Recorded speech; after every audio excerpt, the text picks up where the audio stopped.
racing circuit is back in Puerto in Mallorca. Teams are all set to do battle on the Bay of Palma.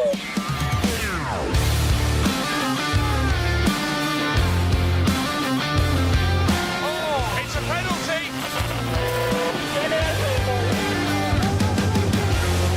The boats are fully covered up. The whole crew there in the back of the boat. I absolutely love it. Who would have thought a big win for the Finns? Oh, so close!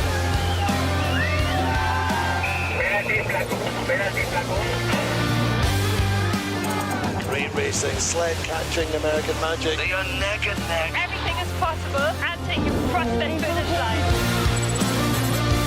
Fantastic racing. What a thrilling race. Oh my God.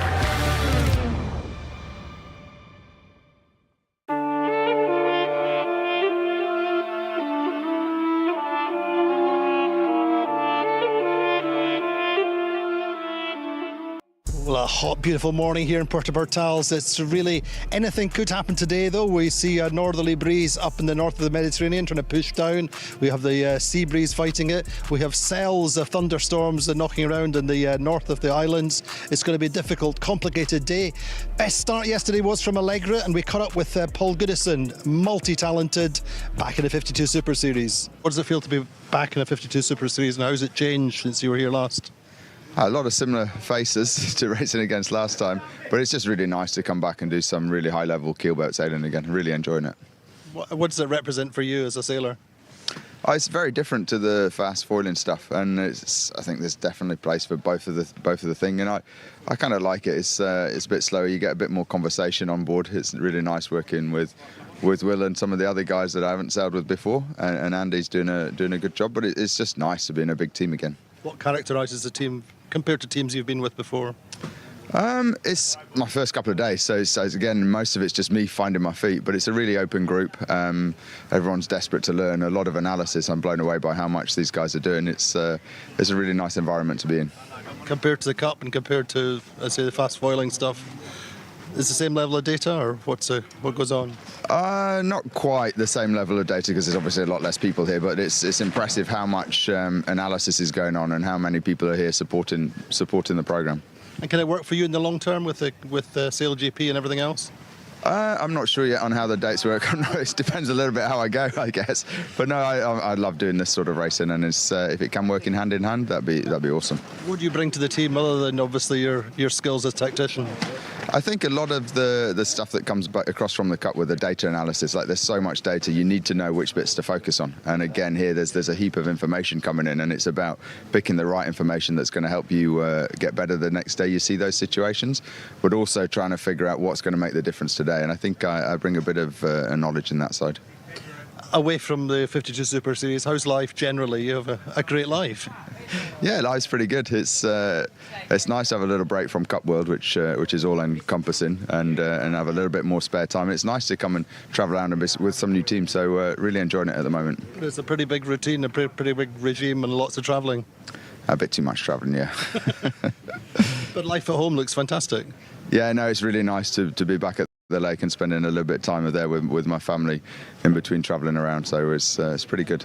Moth still part of the programme for the future? Yeah, no, I love sailing the Moth. It's probably the most fun boat that I sail.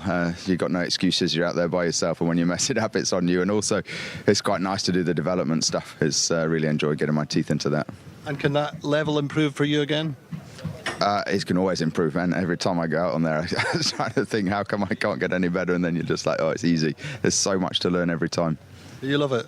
I just love sailing at the moment. It's really cool to be sailing different boats, learning every day. It's really enjoyable. Ahead for 52 Super Series, where would you like to go with the programme? Venues.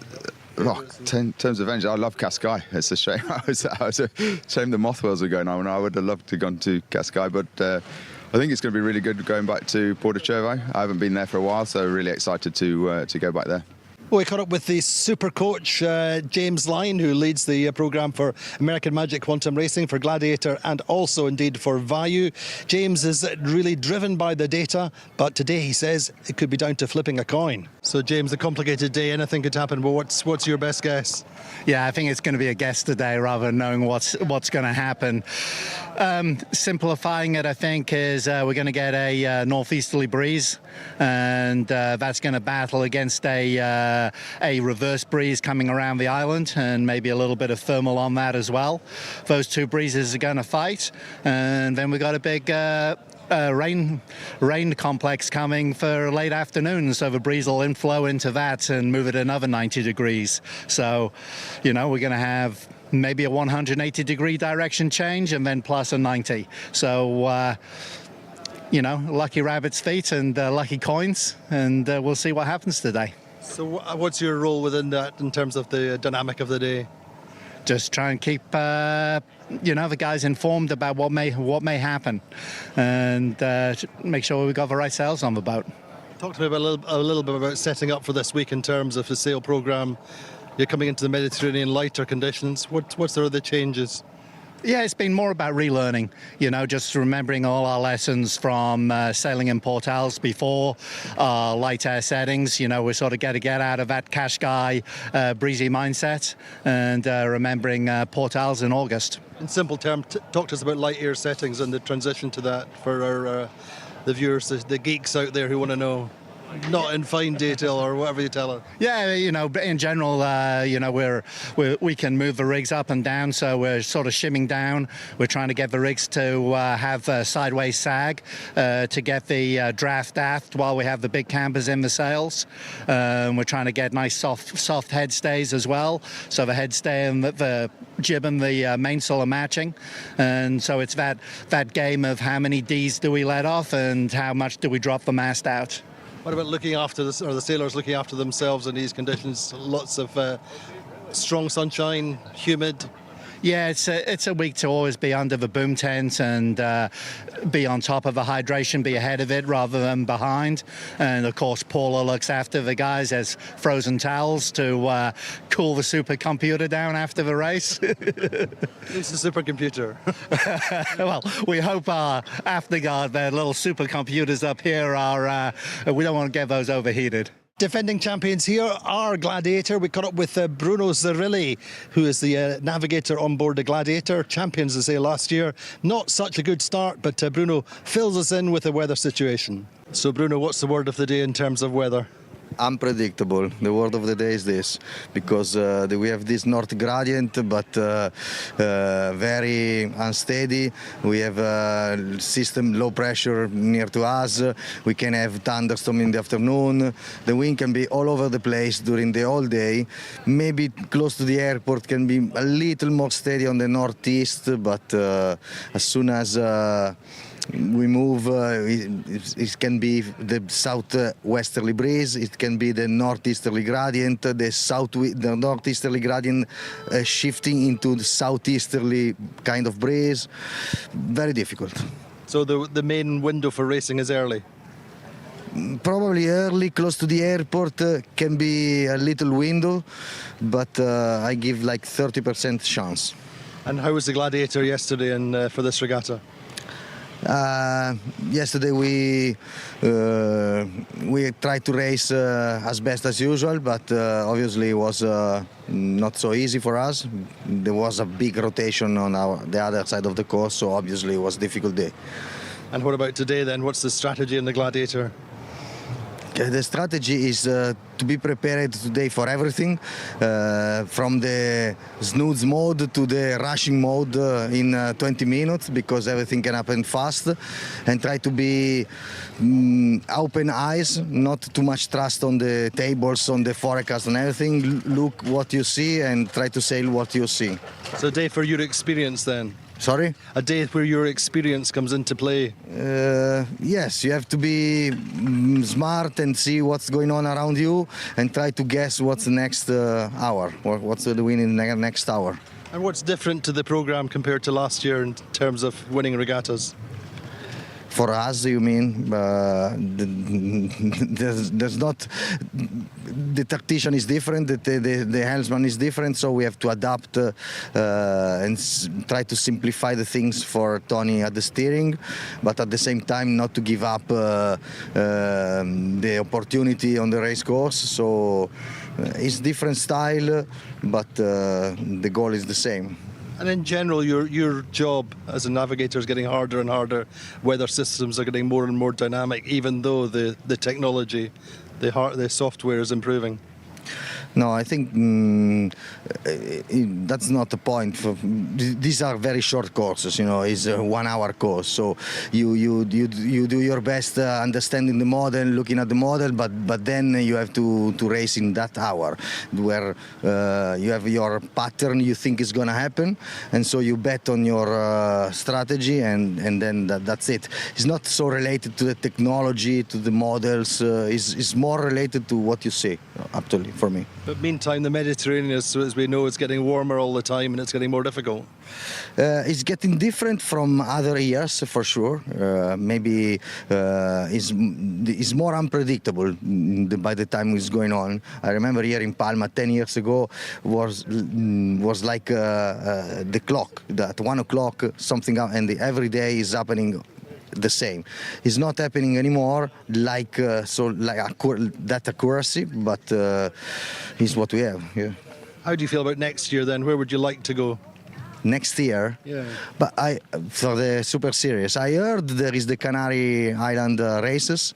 That's I like a lot. I lived in the Canary Island for 1 year when I was young, so I like the place, and hopefully it's gonna be fun. Anywhere else you'd like to go? I like to go to Porto. Canary Island is a very good place and new for us, but that is always good. And then I think Portals is also a good place. I would avoid too much wind places and cold places, not in the north, not for me. And not cows? Not? Cows? Cows, no, for sure. Good, thanks very much. Have a great day. Thank you. Goodbye, goodbye. And let's look back to the highlights of yesterday, just that one and only race, but a good race.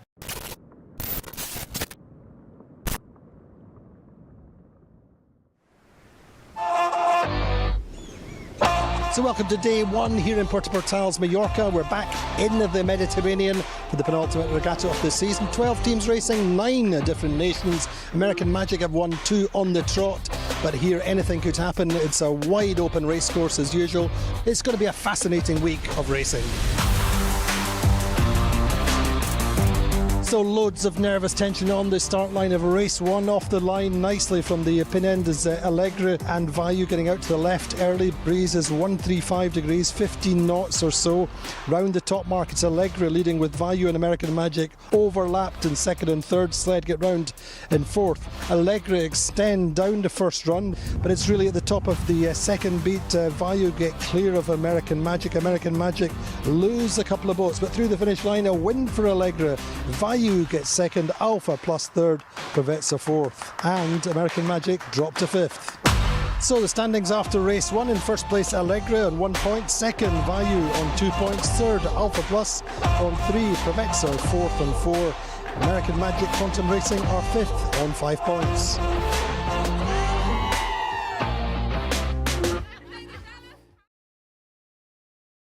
Well, there we go, finishing up with the Alegre fangirls, and they were happy yesterday and they'll be happy again today as they go on the water with a lead of just a single point. But just that one race yesterday was doom and gloom this morning around the boat park. Everybody talking of how complicated it was going to be, but the good news, as you can see, we have some breeze. We have a start warning signal of 12:30, so a little bit half an hour later than expected.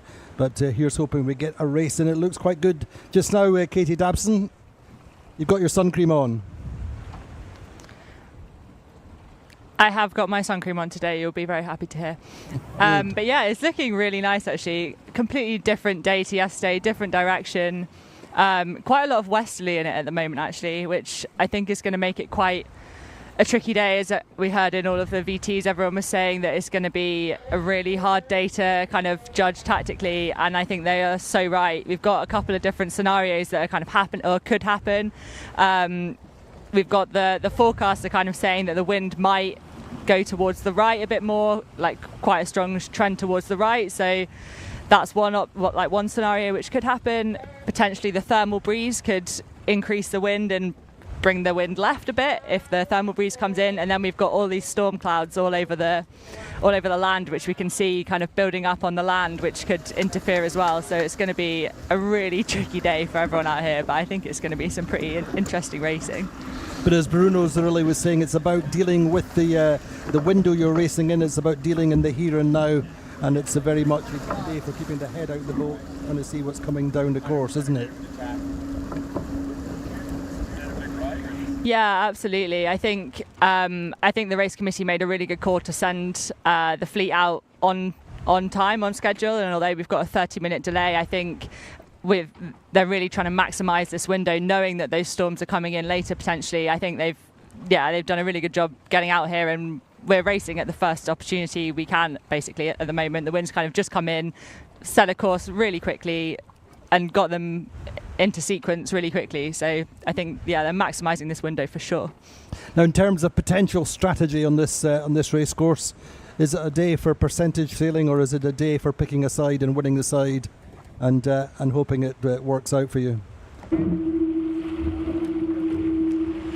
I think it's a really tricky one to call. I mean, I saw before the racing there was quite a lot of people up the mast, kind of looking at what wind was further up the course, which is sensible move. But I think for me, I'd probably be going all the way out to a side. I think would be pretty high risk, considering it's quite an unstable day. It's kind of like, you get out to a side, you could either absolutely nail the shift, or have an absolute shocker because it shifts the other way. So I think American Magic's kind of typical strategy of starting kind of towards the midline and giving themselves options and trying to tack on that first shift that you get off the line. I think that's potentially going to be the winning move of the day, or at least maybe not that they may not win. You may not win races by doing that if people on the sides do happen to get a bit more lucky, but I think that's the way to get a consistent day, is to kind of middle of the line, give yourself options, and then take what you get as you're on the race course. There's so many different targets through the fleet. We have, as we said yesterday, 2 or 3 boats which have been underperforming, which have to push the risk-reward equation more at this point in the season, at this point in the regatta. As Terry Hutchison said, for them it's about holding serve, really. They have a points gap at the top of the table, and there's also the teams which we perhaps didn't quite expect to be so far up the leaderboard, notably Paprec, notably also Alcedo. They're really looking to maintain a high level of consistency to hold their position. So I'm just coming into a minute to go. Katie, what's your thoughts on this, the way the start's shaping up? Looks like the breeze is quite right, the way things are shaping up. Yeah, the breeze is pretty light. It's slowly on the build, I think. We kind of started, it came in around 6 knots, and now I think it's up to around 7-8 knots, maybe slightly more in some of the gusts, but it seems pretty stable. But looking at the start line, you've not really got anyone that's fighting for the pin. It's all the action is up at the boat end at the moment. You've got Criolla on the bottom of the pack, but not quite at the pin, but they're on the bottom of the line, and we saw that strategy. They did that in Valencia last year, in probably not too dissimilar conditions, in the fact that you didn't know what you were getting, and that strategy really worked for them, so they're definitely one to watch. But sled to me looks pretty over the line here. But yeah, as I said, all the action is up at the starboard end of this start line, so I think clearly people are trying to fight to protect that right hand side on this one. Well, it looks like Gladiator have got a long way to come down and are being closed out at the top end of the line there, above the committee boat. Ley line, nice start, all clear in the end. Teasing Machine had a penalty just before Gladiator, very, very late. Good start from Paprec, a solid opening from American Magic. Regatta leaders there about. Number 19 is Allegra. They've got good pace coming off the line. Criolla to there. Bow number 10.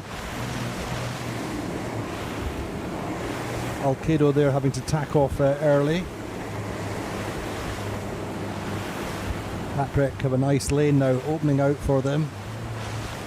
Sufficiently far to weather off American Magic that they're able to really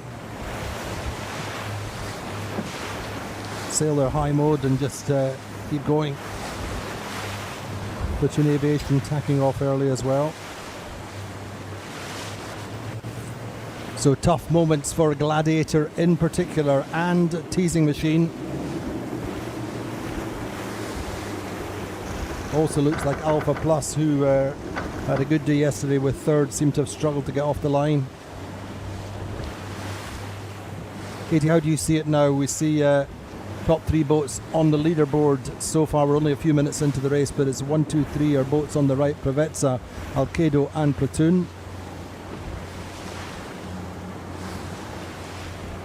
Yeah, I think they're looking all right to me, and I think Paprec had a really good start in the middle of the line. They kind of punched out, and they're definitely kind of controlling this group that's carrying on out to the left. But yeah, really, there's clearly a lot of nerves on that start line, because there was quite a few boats. There was Gladiator, Alpha Plus, Teasing Machine, all of them having less than ideal starts. And being forced out to the right, but on such a changeable course, actually that could not be such a bad thing if this left-hand side doesn't pay out as well. But yeah, I think as long as you're sailing fast on this course and kind of taking what the wind as it comes and any shifts, kind of taking those into account, I think that's the best way you can manage a race course like this. Indeed. So Paprec probably the best of the boats on this right side. Our aerial shots giving us a good view of the breeze. Really seems to be reasonably solid across the race course just now. Maybe a little bit of a hole where Alpha Plus are over on that right side. Certainly looked a bit lighter, and that's changing all the time.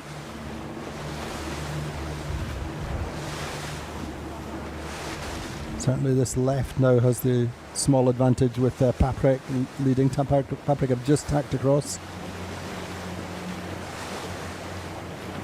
American Magic, I think, Katie, just choosing to hold on while they've got pressure, got good speed.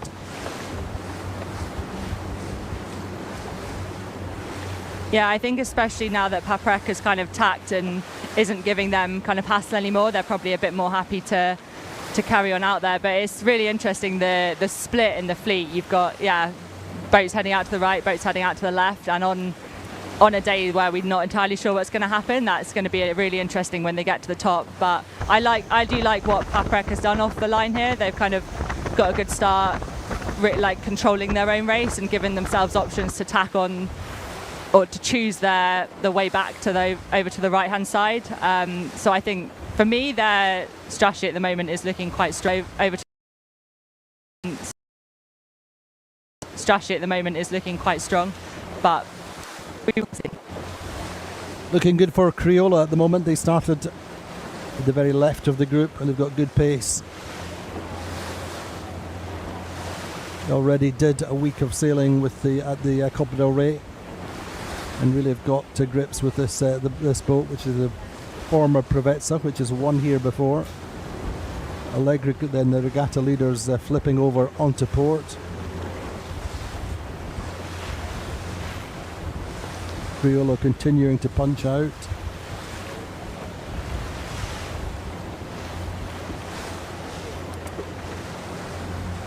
So different wind direction to yesterday. We're at 250, 7 to 8 knots, and it's going to be interesting to see whether there's any further thermal build in this breeze. Let's really just stay positive as they deal in the here and now, that rather than wondering what's going out to the north of the island, what may affect the breeze. But looking good for Criolla and Paprec just now.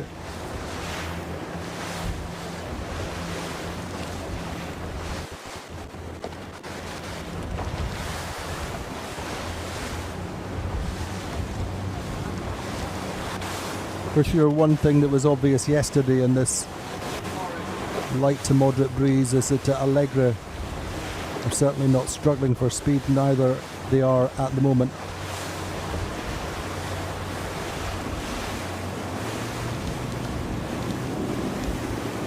We do know, as I said yesterday, they have made a technical update since Cascais.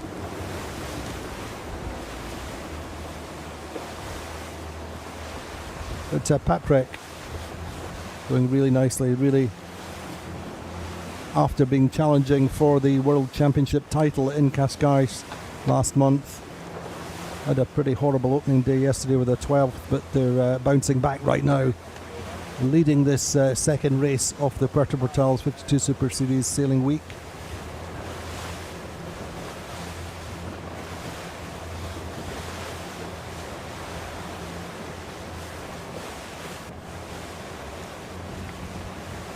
So American Magic very much on message, on strategy,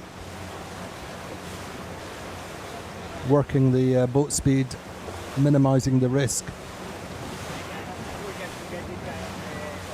And the watchword for the many times 52 Super Series champions is always to be minimising risk, maximising consistency.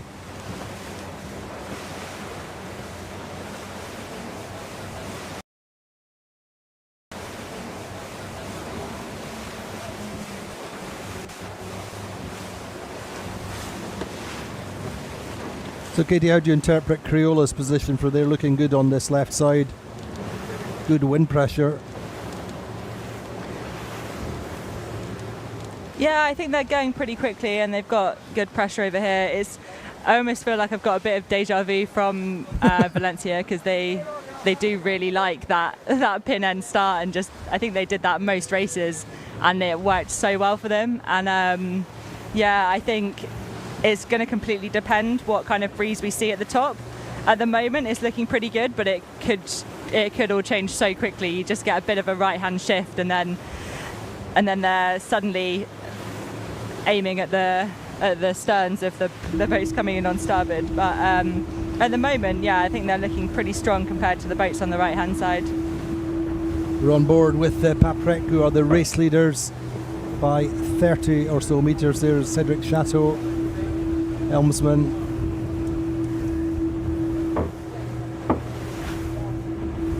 As I was observed a few times in the past in recent broadcasts, Cedric, one of our helmsmen who likes to sail in bare feet, was listening to the words of Loic Perron there just on his right shoulder. Stefan Neve, the project manager, is the main sheet trimmer there with the sun hat on.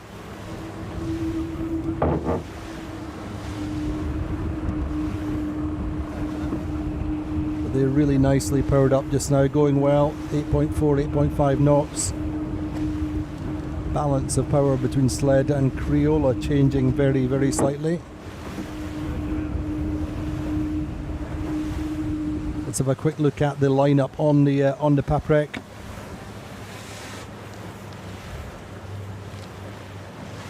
Indeed, yes, not too many changes since Cascais. Jean-Luc Petitugenen, the owner, is with us this week. Cedric Chateau, helmsman. Loic Perron, tactician. Jean-Charles Monet is the navigator. Jérôme Naquet is the on the runners. Stéphane Neve, main trimmer. Clément Michel is the one of the trimmers, along with Stephen Lorizu. Jean-Pierre Goya is grinder with Clément Meister. Mathieu Maladon is in the pit, Pierre Louisset on the mid-bow, and Yves-Marie Pilon on the bow. So they are the race leaders for the moment. They're looking really quite nice. Got the boat going very well, don't they, Katie? Yeah, they do. I think they've just managed to get themselves a bit free, and as I said, just kind of get themselves free of the pack and manage to race their own race, and they're looking pretty good to me. I think they're going quickly, making all the right decisions so far, and I think this ley line decision will be potentially a tricky one if the wind's going to shift a bit, but I think they just make this a good leyline decision, and then hopefully they'll be looking good for this windward mark. I think this could be a key result for them, really, as I say, the requirement psychologically to bounce back from yesterday, but also just rebuilding a little bit of confidence. To say they were so close to winning the world title. It was all down to the final day in Cascais, and it just slipped through their fingers.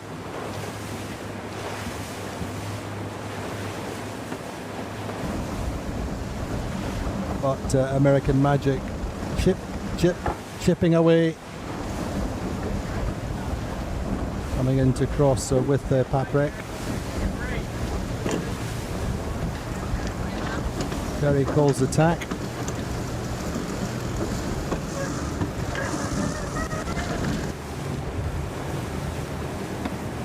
They will tack inside onto starboard, closing now with Sled.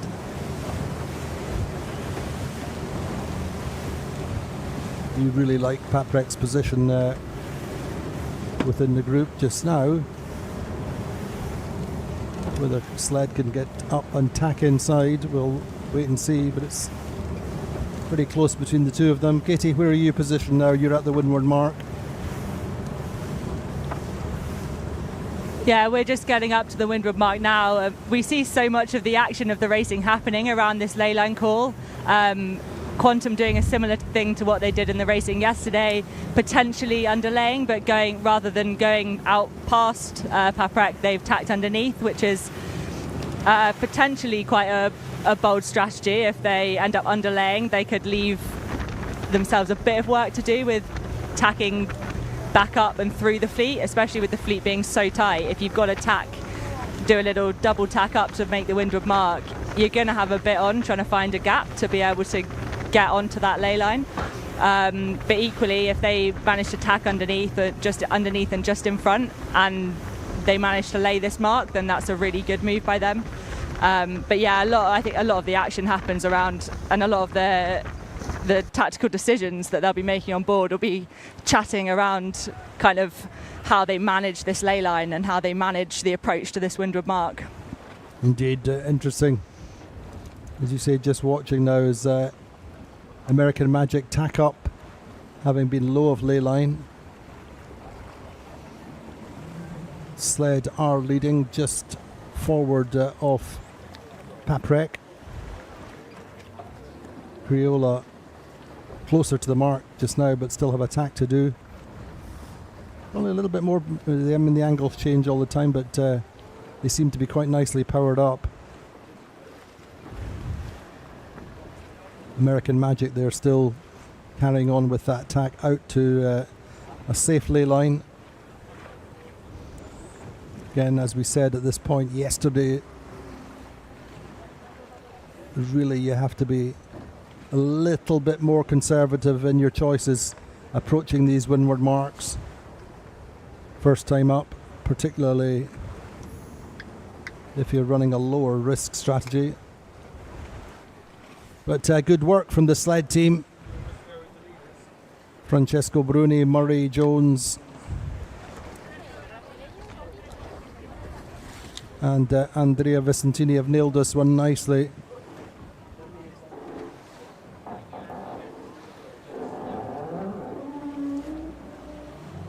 Anyway, so Sled round first. Criolla getting in there quite nicely in second. They just need to complete their tack and come round. And there, just a quick confirmation that the helmsman, Mr. Akura there in the sun hat, is with us this week. And that'll be a great moment for him, leading round the top mark. First time up. Criolla second, Paprec third, Allegre in fourth.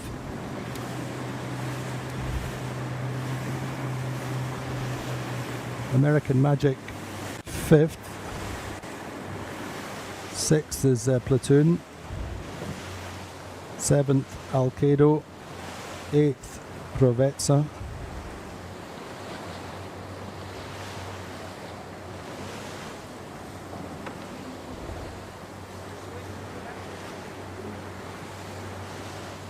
Allegra there, as we said, in fourth, American Magic fifth. We're at the offset mark now.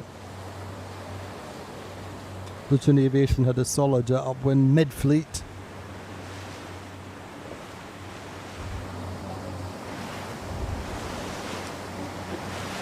Corvette's at an 8th, Teasing Machine in 10th, which is not too bad considering they had that penalty just before. And Vayu and Alpha Plus ending up in the 10th and 11th, which is really such a contrast to their fortunes yesterday. Platoon Aviation coming away from the mark. Katie, your thoughts on this downwind? Any opportunities for place gains? I think with such a unpredictable forecast, I think there's always opportunities, but I think with that comes risk, and I think you've got to be kind of patient with it. I think you can't do a jibe out and split from the fleet and kind of hope. You've got to be patient and try and maximise what comes to you. But at the moment, everyone's continuing out on starboard, out to the right-hand side of the course. So yeah, it's kind of a bit of a procession at the moment, and I think it'll just be the kind of racing where you're just picking the next opportunity to attack. So all of the boats being super close, they're going to be all kind of battling it out for the best position to be able to jibe back across on port and make sure that they're either leading back out on port or they're in a good lane so that they're able to go quickly. So I think it'll be kind of quite, they'll be looking closer to the boat rather than necessarily looking all across the course on the downwind, looking for the split, looking for the jibe out. They'll be looking at the boat directly in front, the boat directly behind, and trying to make smaller gains on those boats rather than potentially the bigger gains, which I think probably are a bit high risk today. Unless you're Gladiator, who really need something big to get back into the middle of this fleet. But stranger things have happened, but otherwise everyone else, as Katie said, on starboard, rolling down this first run. Race 2 of the Puerto Portal's 52 Super Series sailing week.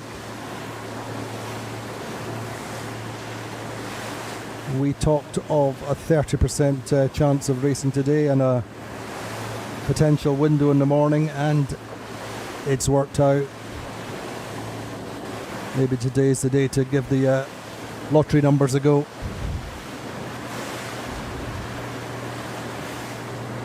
But really great shots, good racing. Sled, who were 7th yesterday, 2nd overall on the season standings, won the world title and the 52 Super Series title here in 2021. It's a special place for the sled team.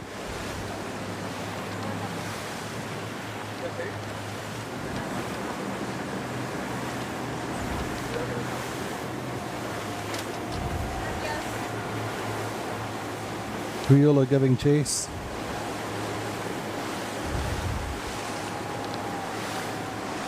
It's fascinating, Katie, isn't it? Every team seems to get a chance at the front of the fleet, and most seem to get an equal chance at the back, with a very few exceptions. Isn't it true? Yeah, that's so true. Like everyone is, They've even seen so many separate people on the podium and in the and winning races and stuff, and it's everyone's got good chances here. Which is pretty exciting. Like it's super cool racing and super cool to see and super close. So I'm frothed by it. Absolutely, completely. But on a race course like this, in this kind of breeze, it's very hard to make significant gains, significant comebacks.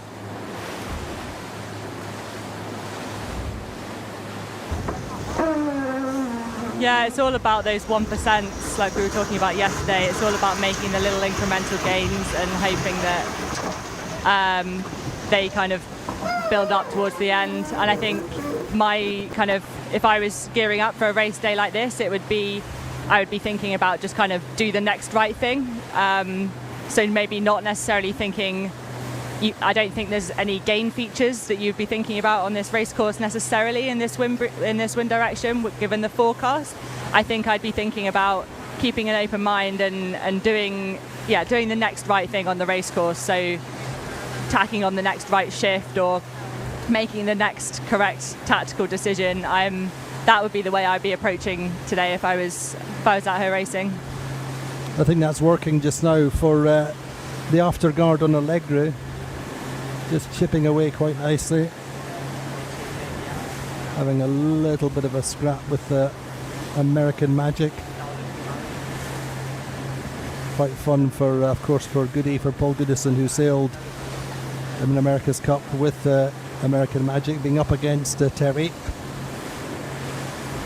A little bit of extra frisson.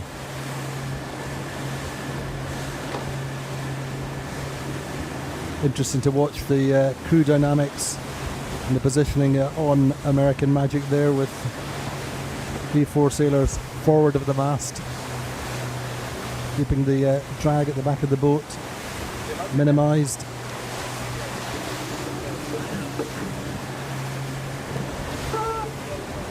However, they are 5th just now.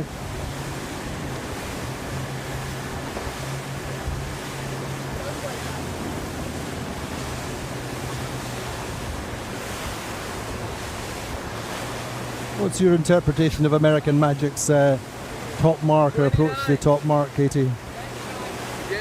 Again, it's about risk management, wasn't it? It's about being safe, wasn't it?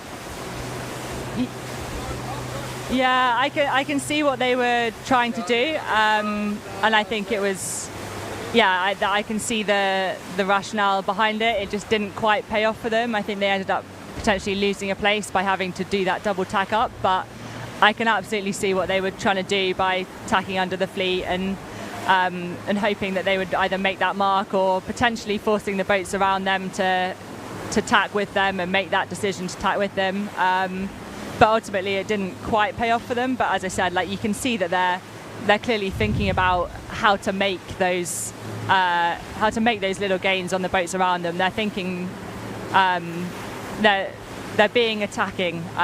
They're like attacking the race course rather than trying to defend their position. You can see them attacking to try and gain a place here or there. And I think little set plays and manoeuvres like that are kind of where you see that coming out in the racing. Completely, and by extension, small gains, or looking for small gains, if they don't play out as you want, they tend to be small losses. And I think as we've said several times, as Terry said at the start when he stated what the aims and ambitions for the week are, it's about holding serve, it's about getting to Puerto, to the big finals next month with their circuit lead intact. And just as he talks about going into the last day of any regatta with a chance of winning, he wants to get into Puerto with a circuit lead to defend. And if that means not attacking or not being in attack mode all the time, then so be it. You don't have to win the circuit by many points. 1 point will do fine. It's all about just winning. Anyway, sled sailing really nicely, 60-metre lead.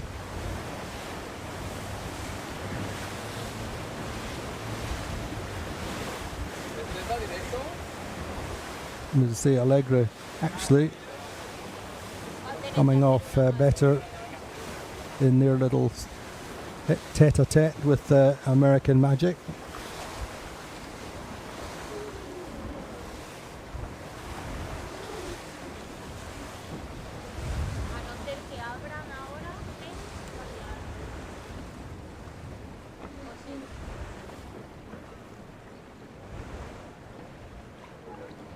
So fleet quite spread out now.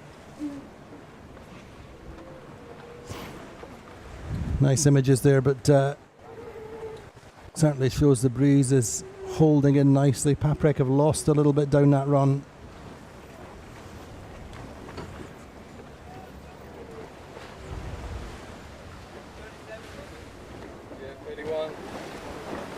So, Katie, talk us through this leeward gate. We're watching sled coming in around nicely on this left-hand mark.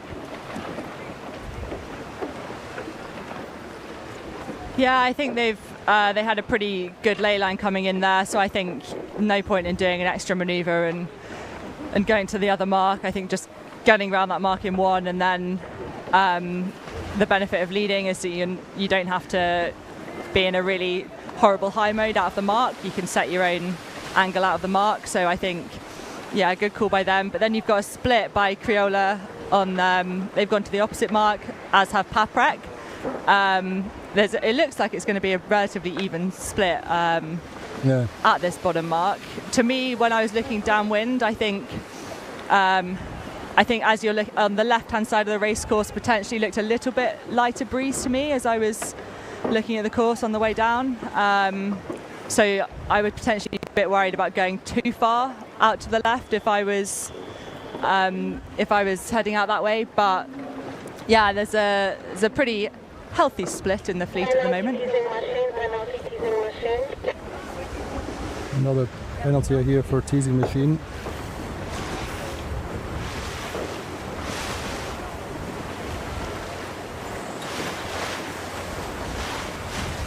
That's going to cost them,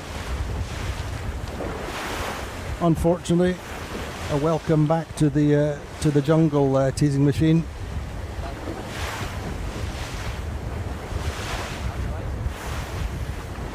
So this is going to be an interesting split. So this Allegra and Paprec choosing opposite sides of the course, but sled tacking back just now.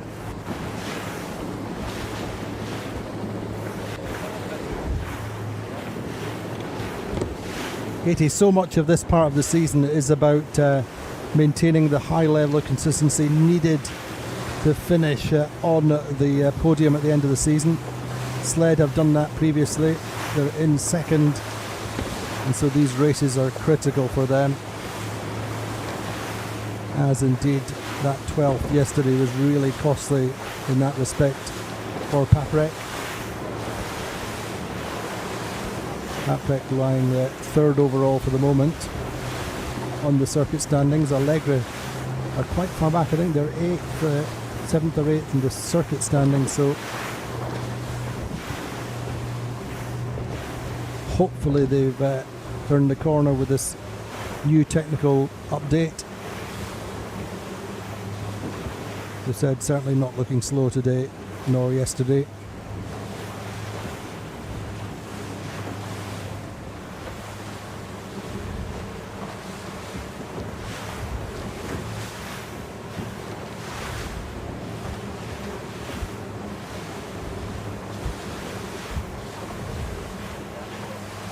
So Katie, sled have a small lead to defend now.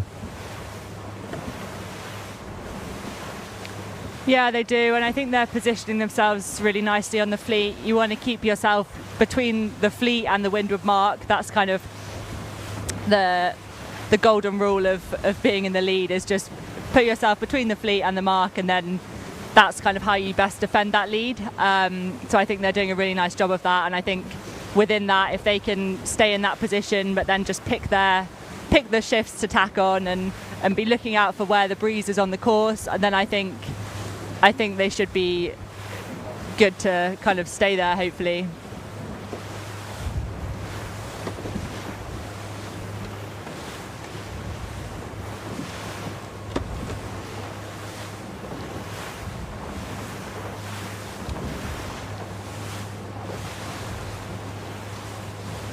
Anyway, I'm not going to say anything that might curse this breeze, but it looks good for the moment, doesn't it? It does. It's feeling and looking pretty solid, but having said that, that's probably going to jinx it. But it's looking lovely. Yeah, there is definitely a lot of kind of grey or greyish, slightly concerning clouds, slightly more over the shore, but for now they're kind of staying where they are. Hopefully this breeze is holding. Cautiously optimistic that we're going to get some stuff in. hopefully this breeze that's I mean, I coming feel like just I'm now, always hopefully that will hold. optimistic. Me too, Katie. But hopefully this breeze will keep the weather to the north, and not let it roll out over the race course. And for sure it looks good for the moment. We are on the second beat, race 2, Puerto 52 Super Series sailing week. Sled leading, Criolla second. Criolla made a nice start. Allegra, the regatta leaders after winning yesterday, consolidating with a good third.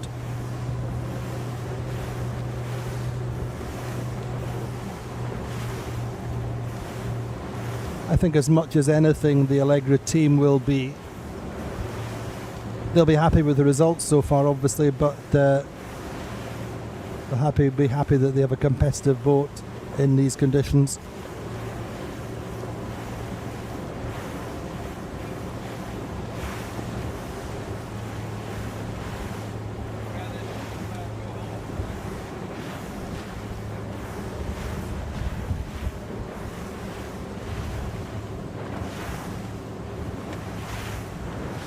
So pretty hard for Paprec. They were third at the top mark, lost a couple of places towards the end of that first run. A little bit far to the left of the challenging group coming downwind. Anyway, great to see Criolla back with the circuit. They've missed 2 regattas, but they're a really great, largely amateur team.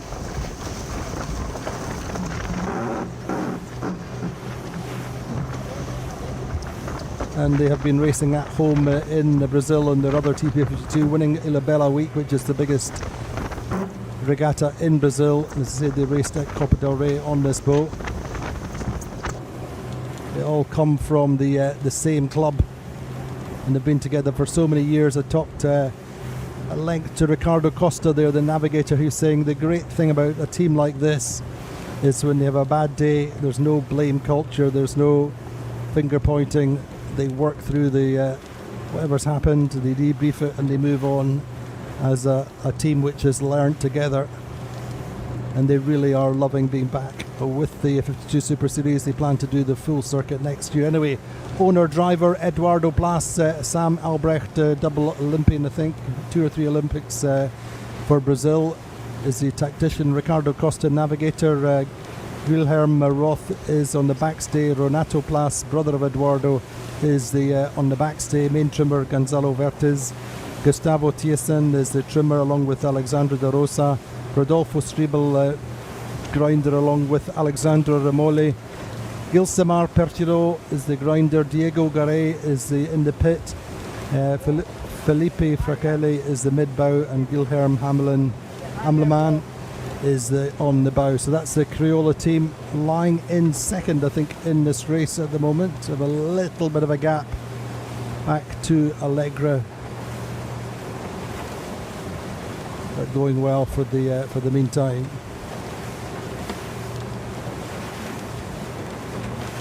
So what is there? There's about 50 meters between Allegra and American Magic.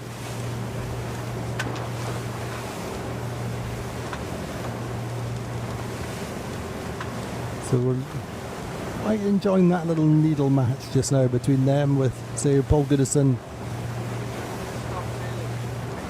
Wilhelm for American Magic now sailing with Allegra.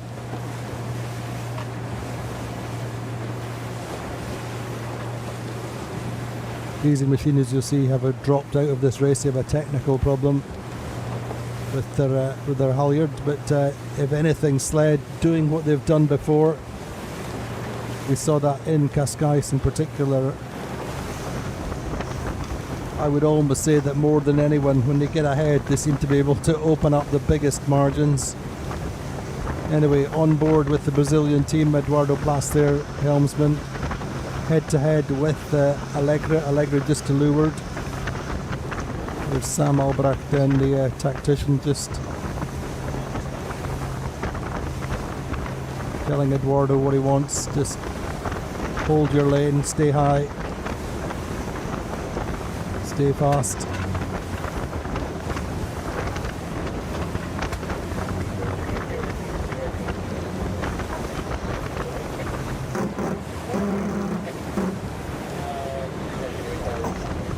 You can see that, just keeping the traveller up and keeping the boat powered up.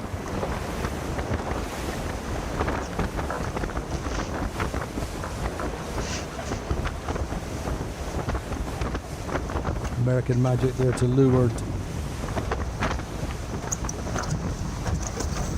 And in the end, Crayola tacking off, tacking back towards leyline. Sled looking really good though, Katie, aren't they? Yeah, I think Sled's just kind of been able to sail quite free and certainly choose their points to tack, and they've made their lives a bit easy by picking a really a good ley line, basically not meaning that they have to pinch up to the mark at all and slow down. So I think, yeah, they've sailed that beat really nicely and just allowed themselves to be free and go fast. And it'll be nice for Mr. Akura, the owner and helmsman on Sled. He hasn't been with us for too many races, too many regattas this season, but this is a great experience for him to be back in the fleet and leading and winning, potentially winning a race.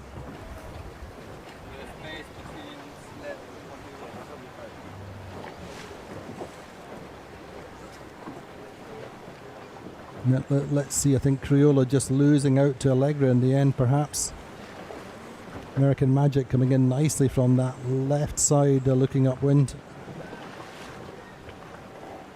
It'll be a fascinating mark round in Katie, isn't it, between these three boats? Anyway, Sled are well clear, under no immediate pressure.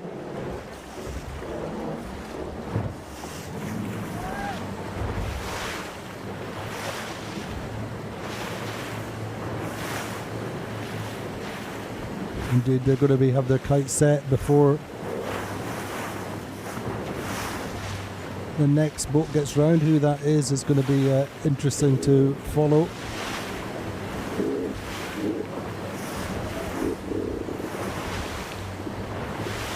Looking a bit like American Magic have stolen that one from under the noses of Allegra, but there's a long way to go as of yet. Platoon Aviation getting themselves progressively back into things, made some small gains.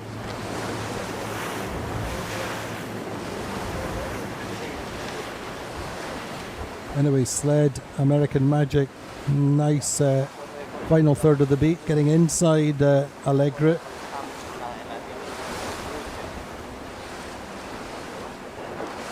Patrick coming round in fourth. Crayola, Katie have lost quite a lot of ground there. What happened?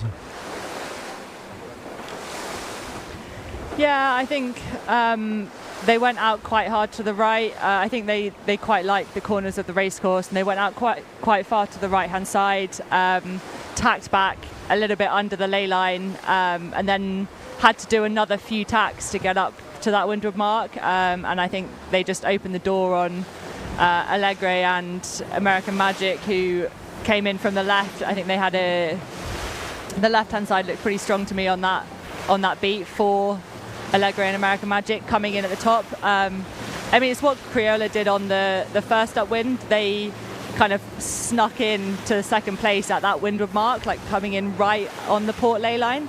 So I think that's quite a strong play, and that's exactly what American Magic and Allegra did on the second upwind. So I think maybe Crayola just came in slightly too far from the right to that windward mark and ended up losing a couple of places, but they're still very much in it. They're super close with Paprec, so there's definitely still little gains that can be made on this downwind.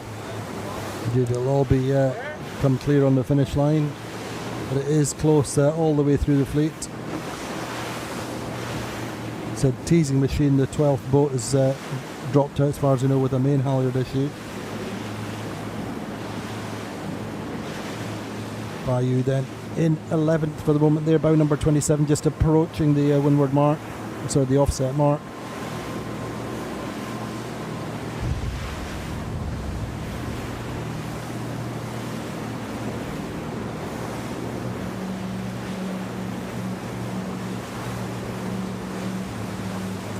So can Allegra get back at American Magic before the finish line? They're just behind them, chasing hard.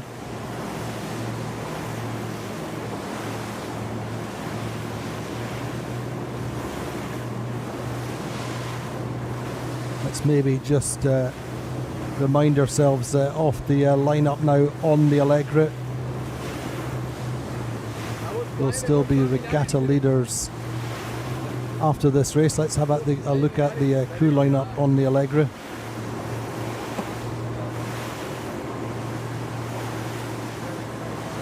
There we go.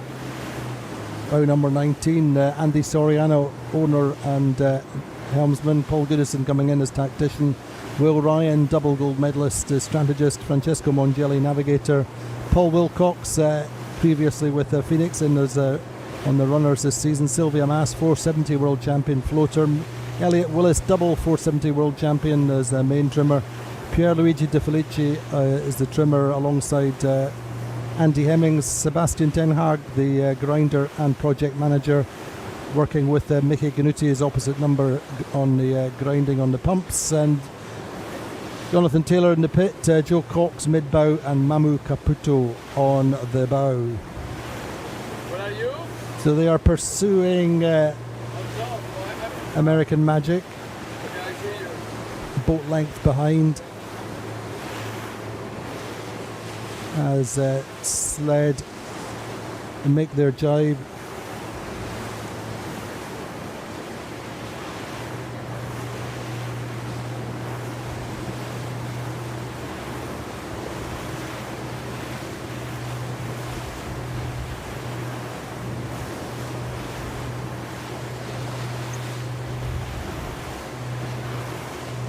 A little bit of a procession down this run, Katie, is it? Yeah, not too dissimilar to the last downwind. You've got Gladiator and Vai that have jibed off at the top, which I think, yeah, you're not going to overtake a lot of boats by following them all the way down. So I think, yeah, they've jibed off, and then the rest of the boats are carrying on. Most of them jibing back over onto port now. Allegre and American Magic both just synchro jibed across, and I think that was, I was just thinking actually, I was wondering how this was going to play out, because I was thinking, oh, if I was Allegre, I'd be watching like a hawk to see when American Magic were going to jibe, and as soon as they went, I would be going with them to try and get that and do if you nail your jibe and do a good jibe, then hopefully you can come out and really start to affect the wind of American Magic. Yeah, which they have, and they're looking pretty nice to me. So if Allegre can, that's basically the way I would go about trying to overtake American Magic if I was on Allegre, would be to try and start affecting their wind on the way back over on port. So we'll see how this plays out. But to me, it looks like Allegre have done that pretty nicely, and they're potentially starting to climb over the top of American Magic. So it's a question whether American Magic then jibes back out to get into clear breeze again, or whether they carry on out there. But yeah, really nice move by Allegre there. And great images, just head to head. Terry Hutchison just telling the team to keep cool heads, but they kind of opened the door a little bit to Allegre there. All credit to the trimming team and or Andy Soriano with that jibe. Really, they out-jibed, out-positioned the circuit leaders. And that's one up just now for Paul Goodison versus his American Magic teammates, or former teammates. And they're really quite nicely positioned. A little bit of a boat speed race.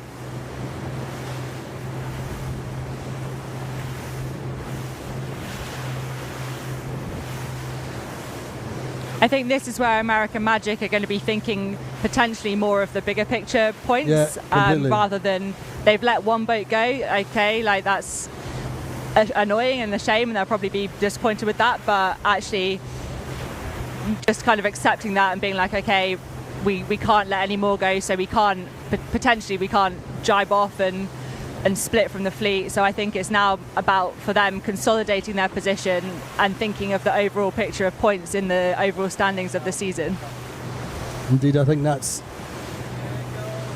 really going to be the measure of Terry Hutchison this week and beyond. It's a certain amount of patience, consolidation, and not losing the rag when you lose a place here and there. Just keep focusing on the big picture. So you may lose a point here and there, but as he said, it's about holding serve.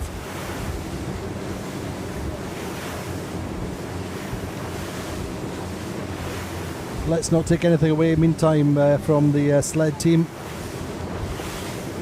Finished on the podium in the big breezes in Cascais last month of the World Championship, as they had done before. They certainly love the big breezes, but so too performing in the more modest sea breeze here in Palma. As I say, one of the key things absolutely for the team is having the owner on the helm.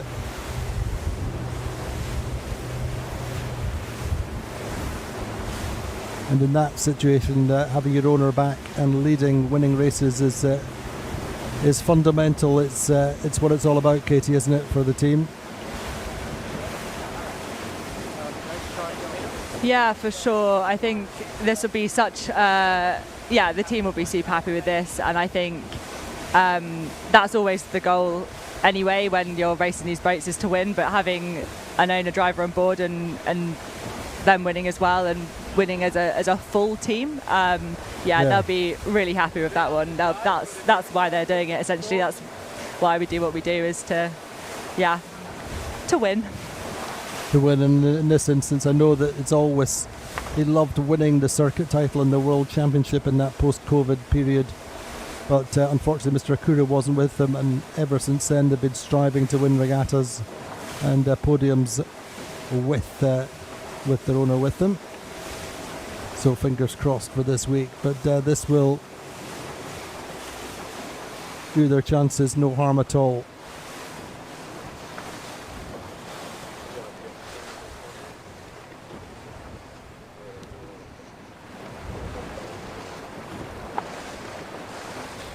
So Allegra versus American Magic. I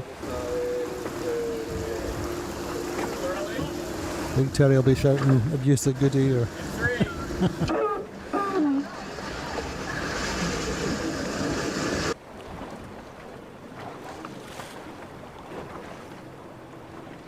great match racing between the two just now, but the focus is on getting through the finish line. Cool heads, max focus on both boats required.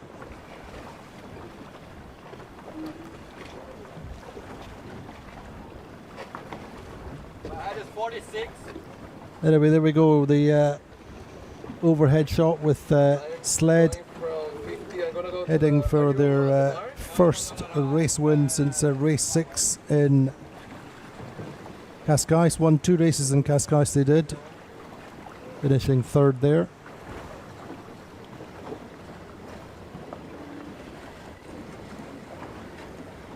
So race 2 goes to Mr. Akura and the sled team. Pat in the back there for Francesco Bruni. Andrea Vicentini there congratulating his owner, the Navigator, with 6 times America's Cup winner Murray Jones.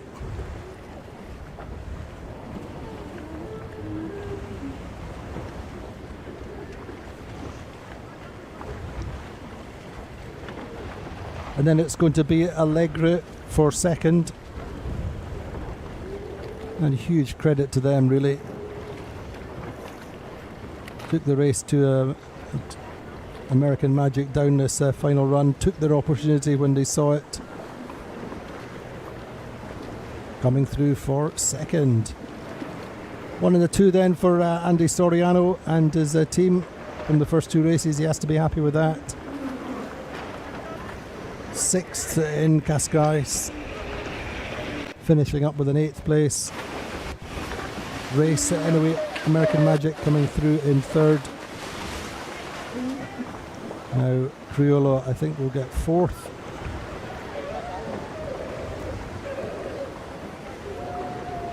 There you go, the Brazilian team back on the 52 Super Series after a break.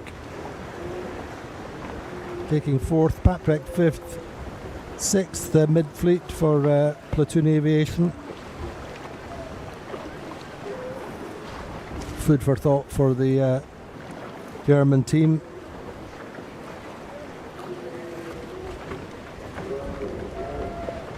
Seventh will be Provezza, same applies to them. Provezza.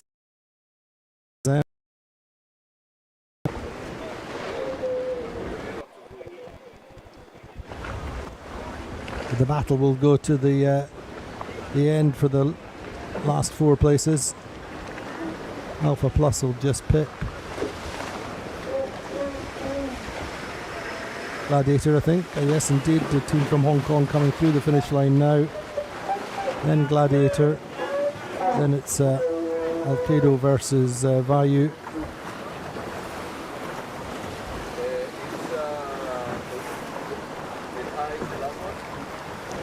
Alcedo through now.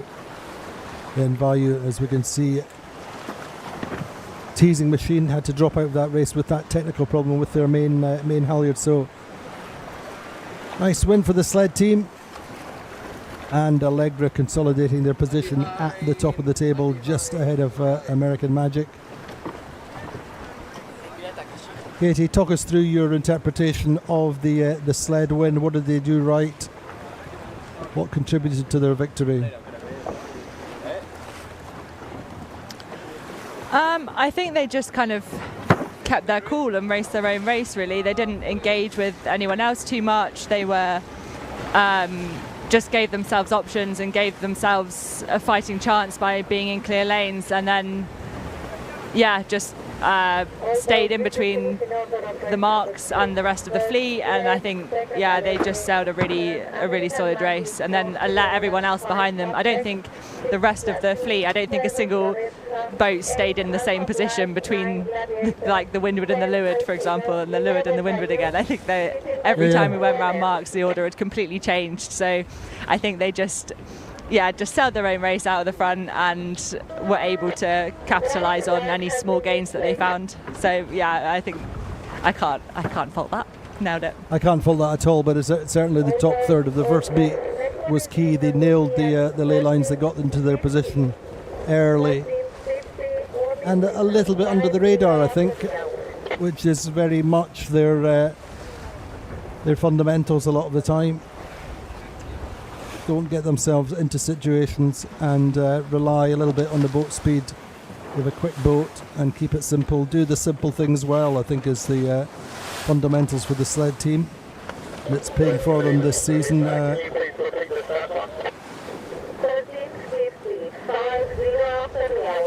With that third, as I say, in Cascais, fourth in Galicia for sled, and second, of course, in Saint-Tropez. So a consistent season for sled. Leaderboard after two races here in Puerto Portales. Allegra with a first and second, leading now by 5 points. Sled 8 points with a 7 and a 1. 8 also for American Magic, 5 and 3. Alpha Plus 3 and 8, 11. 4 and 7, 11 for Provezza. Criolla 8 and 4, 12. Vayu 2 and 11, 13. 16 for Platoon Aviation. Alcedo Vitamina 16 also. Praprec 17.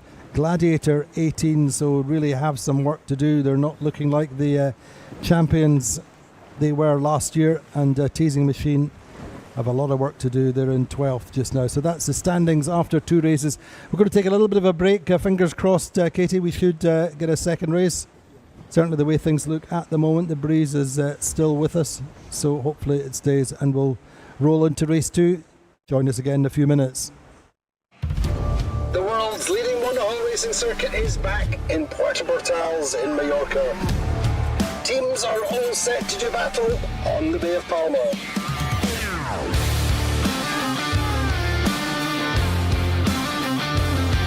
Oh, it's a penalty! The boats are fully powered up. The whole crew, they're in the back of the boat. I absolutely love it. Who would have thought a big big win for the Finns.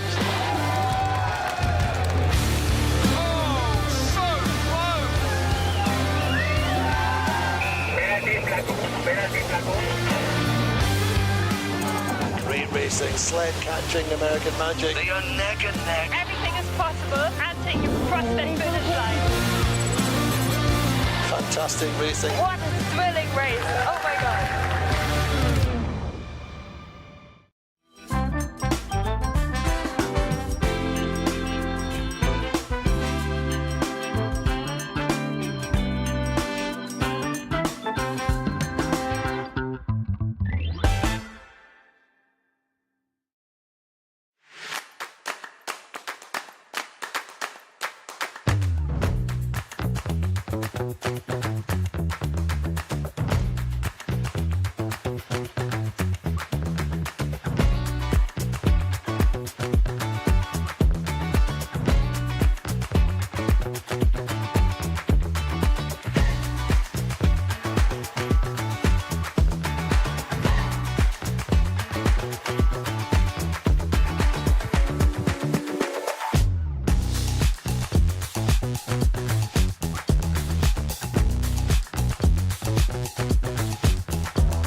contemplating all my time.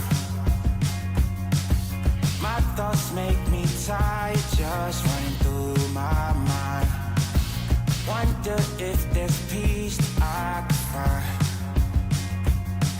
instead of always being on the grind. I need a new purpose, I'm looking for so much more. Don't leave me here searching, you're just what I'm longing for. When times are getting crazy and everything seems hazy, is there some place for safety I can go? Run away, run away, run away into your escape. Run away, run away, run away, you're never too far to run. Run away, run away, run away into your escape. Run away, run away, run away. Run away, run away, run away. It gets so loud that I can barely hear. But your words speak much louder than all my fears. Sometimes I just wanna disappear, running until I can feel you near.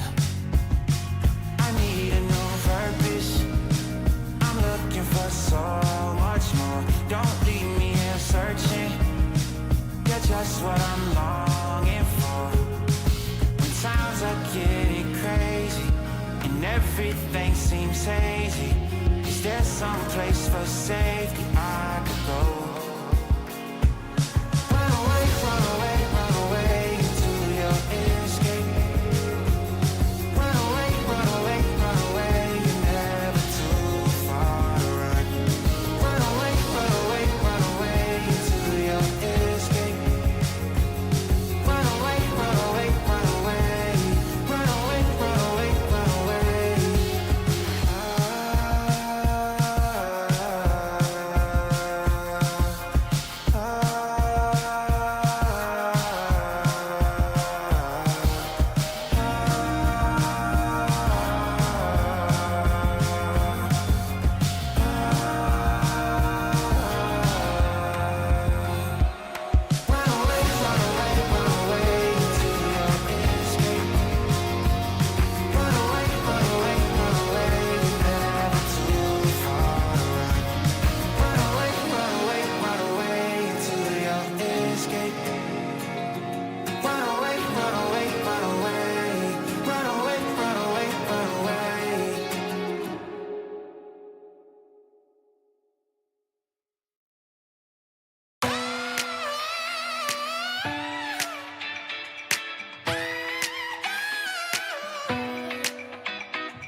I'm just gonna let this one ride. You know what I mean?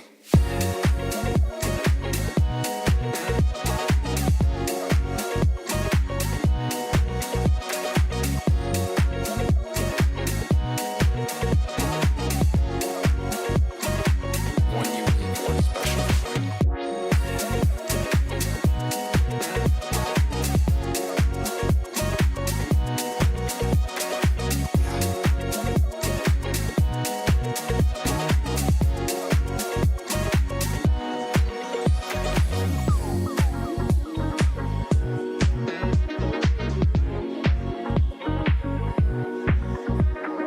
No matter where you're from, all around the world, it's one unique, one special vibe.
The world's leading monohull racing circuit is back in Puerto in Mallorca. Teams are all set to do battle on the Bay of Palma.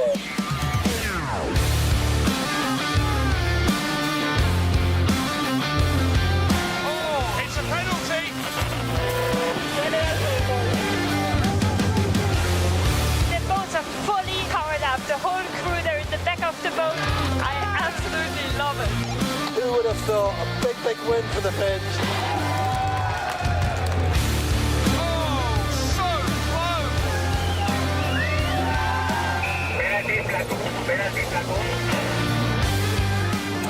Great racing, sled catching, American magic. They are neck and neck. Everything is possible until you cross the finish line.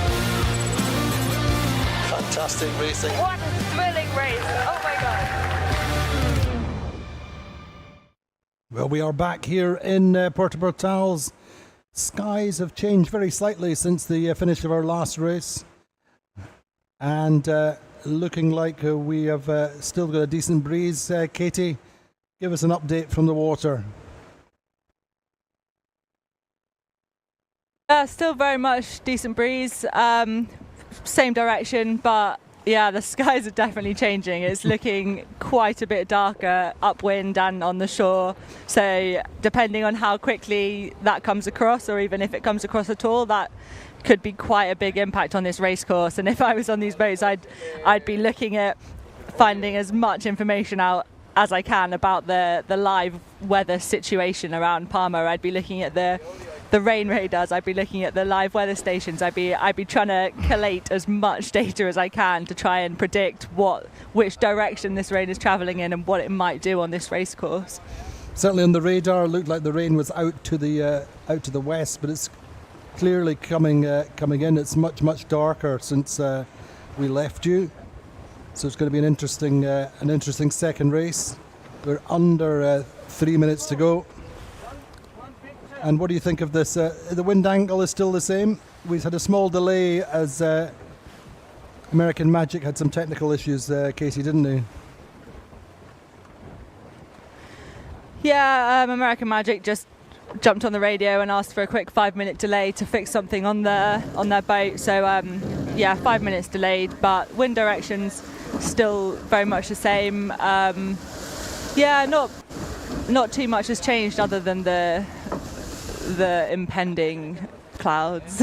Yeah, I think it'll be a good race. Probably pretty similar to the last race, potentially, like super close racing. But I don't think if I was on those boats, I'd maybe change my strategy that much. I quite liked coming in on that top left-hand side of the course, but I don't think I'd be wanting to go out to corners. I think I'd want to be starting kind of in space, bottom half of the line, and choosing a point to tack back across onto port, and then probably doing another little hitch up towards that port ley line, but bearing in mind the rain clouds that are about, because they could suck the wind towards them, pull the wind over to the right. So I think it might be a bit more changeable, especially on the second beat. I think there could be a lot to watch out for on the second lap of this race for sure. Indeed, possibly time for waterproofs at some point. But anyway, let's not be the prophets of doom. At the moment, we have what we have. We have a good breeze, and we're less than 1.5 minutes to the start time. We're on board with Alcedo. They're Cameron Appleton, their tactician. They're setting up just to leeward off American Magic. American Magic at a minute to go, just trying to find themselves a slot. Criolla starting or lining up to start at the left end of the group. Sled tacking up to windward, just repositioning themselves. Remember the previous start, they were almost over, weren't they? And they ducked back and still managed to get off the line in good shape, going on to win that race. We're at 35 seconds to go. American Magic now coming down, Katie, to position themselves on the left of the fleet. Unusual to see them. Penalty for Criolla. They're having to take their turns before the start. We're at 15 seconds to go. Time on distance on the pin end of the line for American Magic. We don't see them very often pushing to one side or the other of the main group. An individual recall for Sled, I think. Sled going back, and also Alpha Plus missing the pin mark, having to go all the way around the outside of the pin. Criolla had their penalty. Good start from American Magic then in the end. Door opens for them. But disaster then really for Sled, having won that previous race. Gladiator, Katie, getting away quite nicely out to the right, going right early. Oh, indeed. Seems like Alcedo think they were over. They must know they were over, or have heard a signal. I only heard two bows being called. Katie, your thoughts on that start then? American Magic launched on this left side of the track. Yeah, I mean, we sit down at the pin quite often, and it's quite rare that we see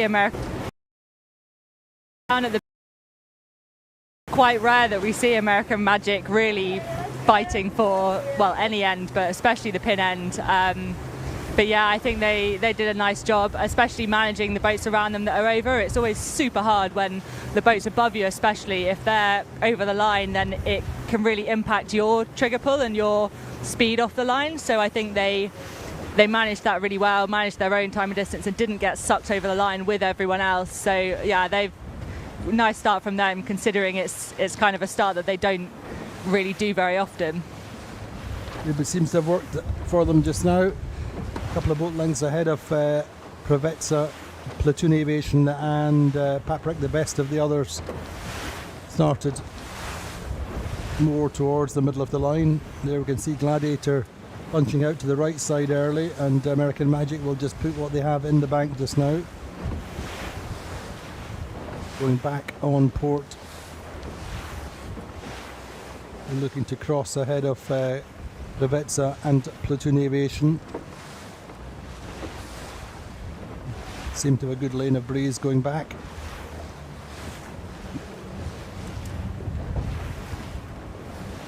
So potentially then, Katie, a slightly more open race, effectively losing 3 boats in the early part of this race, with Criolla, Sled and Alcedo all over the start line.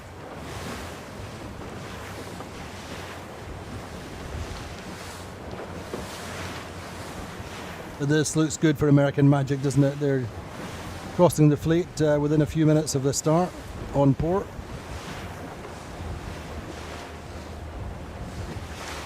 Yeah, I think that's exactly the strategy I'd be doing. Like what I said before the start, I think I'd be going off. Well, they went a bit harder on the pin end, but I'd have been thinking, yeah, bottom end of the line, and trying to really pick that first shift and try and tack back across the fleet more towards the middle of the course where you have more options.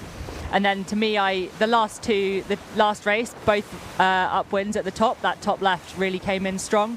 That port ley line coming back in strong, so it will be interesting to see how the teams manage the top third of the race course, especially with it being potentially a bit more open and boats having to do more tacks and tacking on little shifts. Is going to be less of a procession into the windward mark on the ley lines, and more kind of how each boat manages that top third in terms of where they tack back, how they manage the boats around them, and I think there's going to be a fair bit of action up there.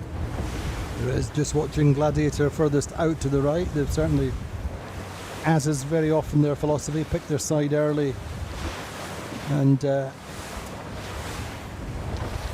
done that.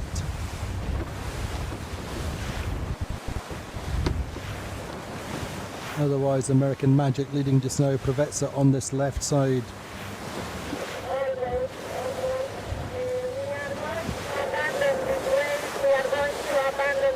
There we go, unfortunately.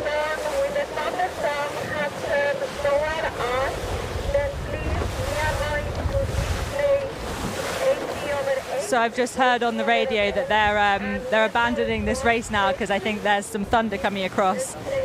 You can actually feel in the air the wind has got a lot colder all of a sudden on this upwind, and I think they're a bit nervous of this thunder coming over, so they've actually abandoned this race, and I think they're sending everyone back to shore to hold for a bit, because it's pretty dangerous in this stuff if you're out here with really tall masts that are essentially just massive conductors of electricity. You don't want to be the highest point on the water when there's a thunderstorm. So I think from a safety perspective, really good call, but such a shame that we don't get to see how that upwind played out. I would have been so interested to see how they all managed that top third.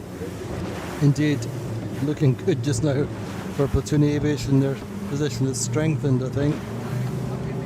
So too Criolla, but I think they'll carry on sailing for the meantime because they're heading for home anyway, but the breeze has certainly picked up. So it's AP over A, unfortunately. AP over H, so we're heading back ashore on hold until these thunderstorms go through.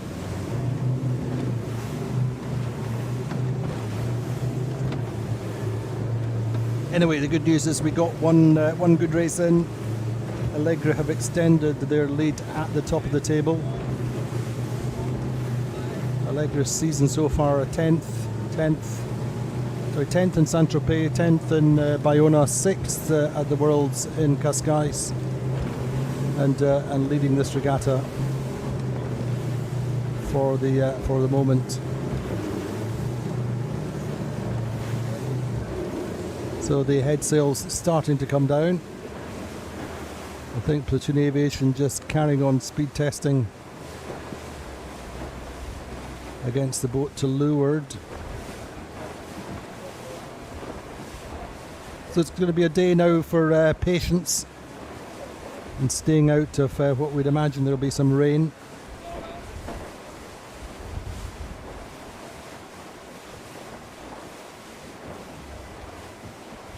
You can see from the clouds, we could tell almost as soon as we went back on the water, there we go, AP over H on our race committee boat, the race team from the Rail Club Nautica de Palma, the El Happy.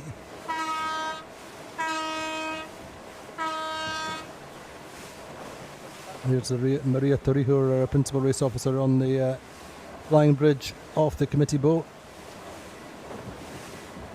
And these ominous dark clouds, we said we were just saying in the pre-start period that we'd seen the radar pictures showing these clouds coming in from the west, and indeed these thunderstorms as forecast arriving. So we'll have to stay on hold. Thank you so much for joining us for the previous race. Stay tuned, keep following our social media channels and the live, and hopefully we'll get some more races this afternoon. See you later. The world's leading monohull racing circuit is back in Puerto in Mallorca. Teams are all set to do battle on the Bay of Palma.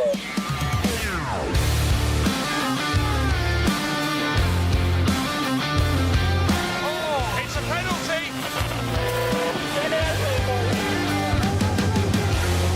The boats are fully powered up. The whole crew, they're in the back of the boat. I absolutely love it. Who would have thought a big win for the Finns? Oh, so close.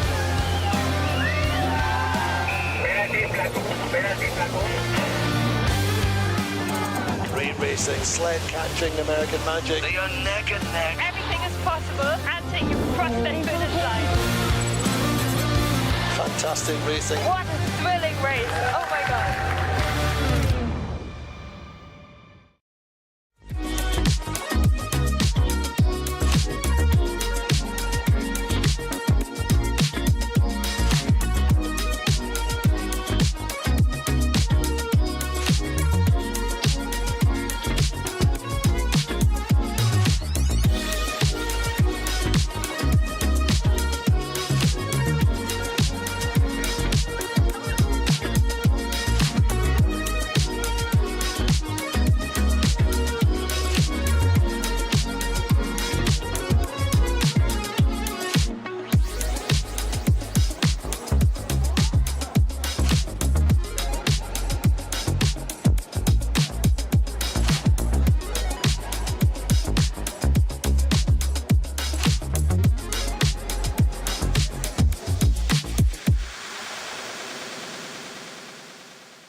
So musical, in the club you scream.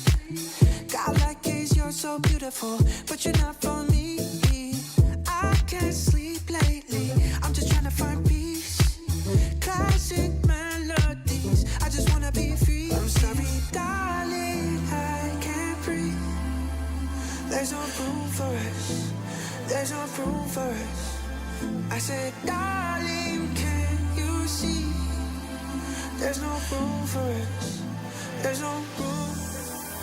Now our lives are changing. Promises keep slipping. And I always knew it wasn't you. It wasn't you.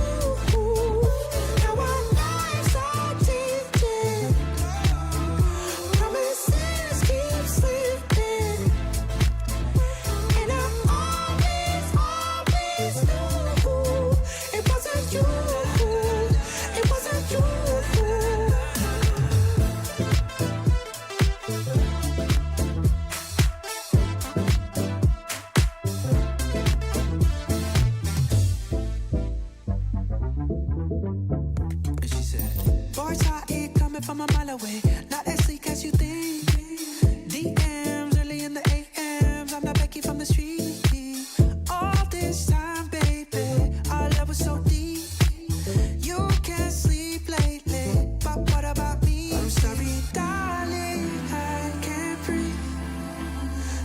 room for us. There's no room for us. I said, darling, can you see? There's no room for us. There's no room. Now our lives are changing. Promises keep slipping. And I always, always knew it wasn't you. It wasn't you. Now our lives are changing. Promises keep slipping. And I always, always knew it wasn't you. It wasn't you.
you look surprised when we've done this all before. I'm not sure the highs really make up for the lows. When words don't work and I get hurt somehow, I feel like I'm the worst. Manipulation overload, but babe, this time I'll steal the show. Please listen close. Stop drumming on my heart, please stop. The rhythm that you're playing is just way up. You're not singing in the right key, check your tone, or soon you'll be a one-man band alone. Stop drumming on my heart, please stop. The rhythm that you're playing is just way up. You're not singing in the right key, check your tone, or soon you'll be a one-man band alone. Stop drumming on my heart.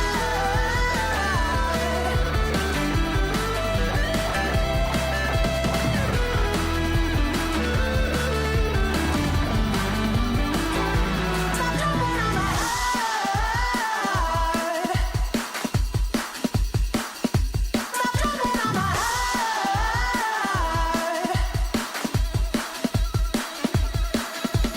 Out of sync and out of touch, and maybe even out of love. Stop drumming on my heart, please stop. Got me black and blue, making me wanna walk. You're not singing in the right key, check your tone, or soon you'll be a one-man band alone. Stop drumming on my heart, please stop. The rhythm that you're playing is just way up. You're not singing in the right key, check your tone, or soon you'll be a one-man band alone. Stop drumming on my heart.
locked in my head, romanticizing forever. Last love I found, knees met the ground and all my roses died. Swore I was through, but looking at you, I think I changed my mind. Yeah, let's fall in love for the fun of it. Dive in at first and all of it. Oh, what a rush looking into your eyes, playing it off like it's different this time. Let's break our own hearts for the fun of it. One look and I'm dying to run the risk. I'll live in your head for the rest of your life. Oh, won't you be my hopeless Valentine? My God, don't we look good together? I should be running away, but so what, whatever. Oh, last love I found, knees met the ground and all my roses died. Swore I was through, but looking at you, I think I changed my mind. Yeah, let's fall in love for the fun of it. Dive in at first and all of it. Oh, what a rush looking into your eyes, playing it off like it's different this time. Let's break our own hearts for the fun of it. One look and I'm dying to run the risk. I'll live in your head for the rest of your life. Oh, won't you be my hopeless Valentine? Oh, won't you be my hopeless Valentine? Oh, won't you be my hopeless Valentine? You're a bad idea. Oh, but every time I see you, all reason and logic cut their losses. Yeah, let's fall in love for the fun of it. Dive in at first and all of it. Oh, what a rush looking into your eyes, playing it off like it's different this time. Let's break our own hearts for the fun of it. One look and I'm dying to run the risk. I'll live in your head for the rest of your life. Oh, won't you be my hopeless Valentine? Oh, won't you be my hopeless Valentine? Oh, won't you be my hopeless Valentine?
riding shotgun in my car.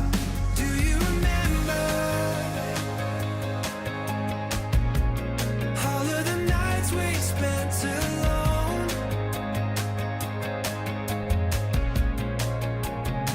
When we were burning the embers, waiting for the sunrise in the morning to bring us home.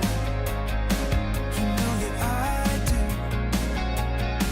But tell me, do you remember? There was nothing we were scared to do when we didn't know the way or where we were going.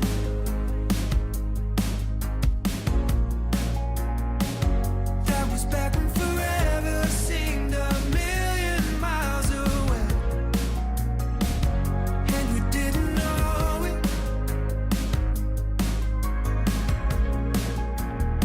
'Cause we were taking off our ways of running, wasting our days for nothing, saying I love you in the backseat of my car. Well, do you remember all of the nights we spent alone?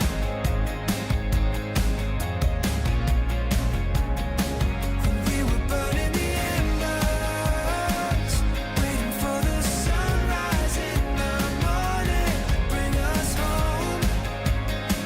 You know that I do. But tell me, do you remember?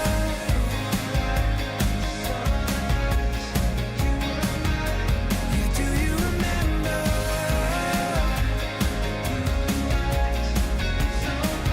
Tell me, do you remember?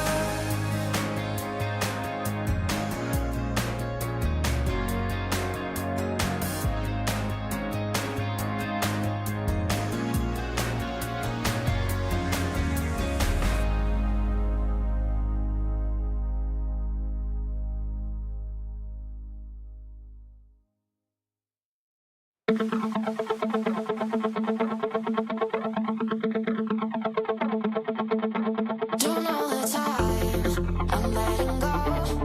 I wanna find someone to love. I feel alive, I think you know. We're getting down, we're getting low. Low, low, low, low. We're getting down, we're getting low. Low, low, low, low. We're getting down, we're getting low. Don't know the time, I'm letting go. I wanna find someone to love. I feel alive, I think you know. We're getting down, we're getting low. Low, low,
See, I've been thinking a million things I want to say.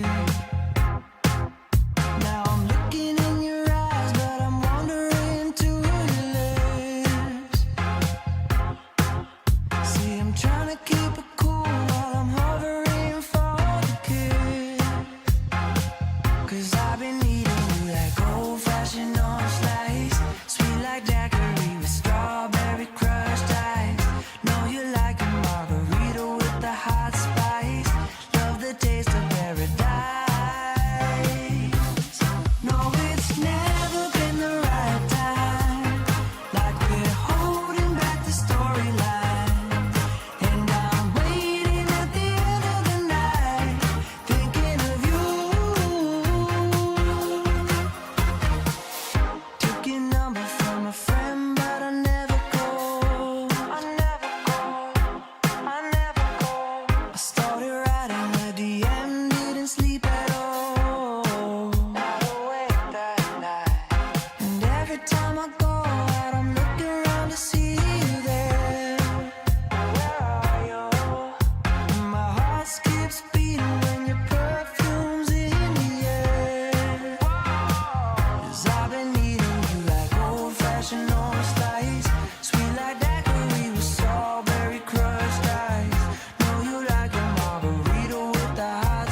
look is never coming back, but you said that it wasn't personal. And every time you lied to me, it's like I didn't want to see, cause I thought you were beautiful, and beauty doesn't want to be mischievous and devious and set a fire unto us, but you were never beautiful at all. I wasn't fine to begin with, walked all those lines to begin with, but you forced me to work on myself because you put me through hell. I guess I should thank you for that. I'm okay, but it was a real close call. You went from a walk to a crawl. Had to tear down the Berlin Wall. I was panicking, but hey, I guess that I survived you. And that shit was hard to do. I've had every shade of blues since I met you. I think that I'm over it, but then I see you out again, laughing with a group of friends. There he is, you're holding hands, makes me feel pathetic and a little bit erratic, so I drink till I can't stand. And you know I won't confront you, even though it's all I wanna do. Probably best to just ignore it, both impossible and true. I wasn't fine to begin with, walked all those lines to begin with, but you forced me to work on myself because you put me through hell. Thank you for that. I'm okay, but it was a real close call. You went from a walk to a crawl. Had to tear down the Berlin Wall. I was panicking, but hey, I guess that I survived you. And that shit was hard to do. I've had every shade of blues since I met you. She loves me not. The petals hit the floor, and what you get is what you got when you can't pull no more.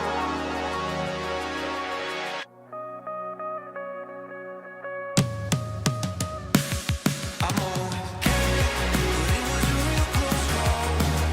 You went from a walk to a crawl. Every time the Berlin Wall. I was panicking, but hey, I guess that I survived you. And that shit was hard to do. I've had every shade of blues since I met you.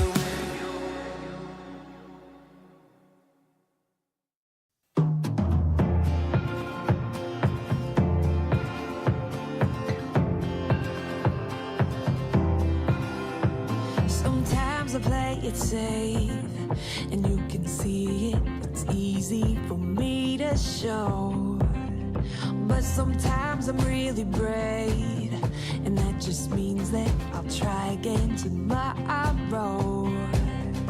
It's my doubt creating mountains where the valleys used to be. Gotta change perspective if I really wanna see that sunrise over the water. I swam over and under, get lost in all the wonder, never call it quits, no. When life hit me apart, I went faster and farther. I just gotta remember I was made for this.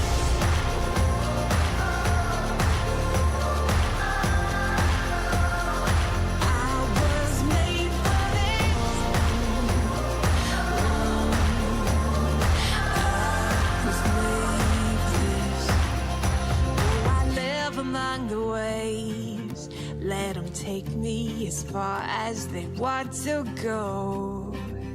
And it's time for me to say, they won't break me, I'm braver than I know. It's my doubt creating mountains where the valleys used to be. Gotta change perspective if I really wanna see it. Sunrise over the water, I swam over and under, get lost in all the wonder, never call it quits, no. When life hit me harder, I went faster and farther. I just gotta remember I was made for this.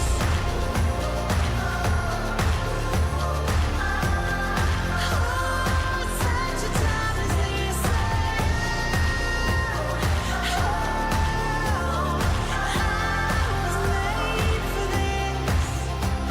My doubt creating mountains where the valleys used to be. And all the things I thought I knew were changing like the seas. Yeah, but I've overcome it all and I'm still here. Oh, I gotta change perspectives if I really wanna see. Sunrise over the water, I swam over and under. Get lost in all the wonder, never call it quits, no. When life hit me harder, I went faster and farther. I just gotta remember I was made for this.